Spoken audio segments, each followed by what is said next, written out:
Mr. Kate and Joey. This was like the surprise room that they do for their little series. Obviously the center of this room is this huge table that we got from IKEA. I really like it. I think it just pulled together so well. Obviously the moving into this house, this room was literally the first project that I worked on because I've always dreamt of having a room where I can get everything done, have friends and guests over and film comfortably. A room where my manager, a separate closet, but it's just a sister and sister closet because it's literally just me living here.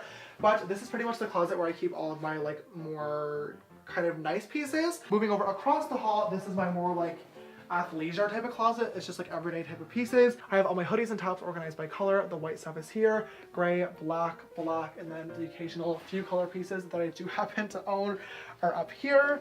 I have all my different t-shirts on the bottom row, and then I like to keep my sister's apparel stuff right here for super easy access. So walking out of the closet, we get to the actual master bedroom, which is literally my favorite area in the entire house.